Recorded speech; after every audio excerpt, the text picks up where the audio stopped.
देखिए, अगर आपके शरीर की गंदगी साफ नहीं हो रही है तो आप लाख अच्छे से अच्छे चीजों को खा लीजिए, उसका फायदा आपको मिल ही नहीं सकता। और जैसे ही आपके शरीर की गंदगी साफ होती है, आपका पाचन तंत्र बहुत तेजी से काम करने लगता है। शरीर के अंदर पहले से ज्यादा ताकत महसूस होने के साथ साथ चेहरा साफ होने लगता है। वजन बढ़ाना और घटाना आसान हो जाता है। पिंपल, दाग धब्बे, एक्ने जितने भी कुछ हैं वो सब कुछ ठीक होने लगते हैं और कई सारी गंभीर बीमारियों का होने का खतरा जड़ से खत्म हो जाता है। तो हम लोग सबसे पहले बात करते हैं कि हमारे शरीर के अंदर गंदगी जमा कैसे होती है। तो देखिए, हम लोग जो भी खाते हैं वो आहार नली से होकर पेट में पहुंचता है, जहां खाना टूटने के बाद छोटी आंत में जाती है, जो कि बाद में मल के रूप में हमारी बॉडी से बाहर चली जाती है। लेकिन इस प्रक्रिया में सबसे ज्यादा गंदगी हमारे आंत में ही जमा होती है। अगर हम लोग अपने आंत को जूम कर कर देखें तो वो कुछ इस तरह का दिखाई देता है, जिसमें उंगली की तरह दिखने वाली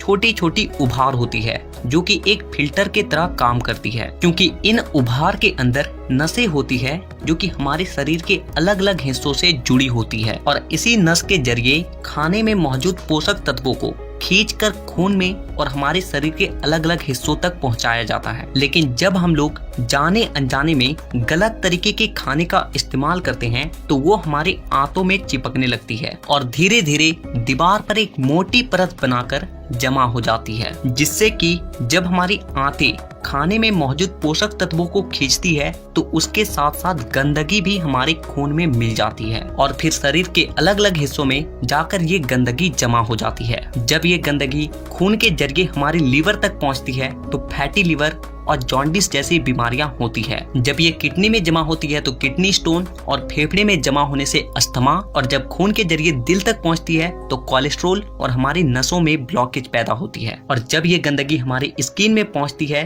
तो दाग धब्बे, खुजली, एक्ने, पिंपल जितने भी इस तरह की समस्या हैं सब होने लगती है। और इतना ही नहीं, जब ये गंदा खून हमारे पूरे शरीर में फैलता है तो हमारे शरीर का जो हार्मोन का संतुलन है वो भी बिगड़ने लगता है और जिससे कि हमें और भी जानलेवा बीमारियां होने की खतरा बढ़ जाती है, यहाँ तक कि कैंसर भी। बस आप इतना समझ लीजिए कि शरीर में हर छोटी से छोटी बीमारी और बड़ी से बड़ी बीमारी शरीर के अंदर गंदगी जमा होने की वजह से ही होती है। और इस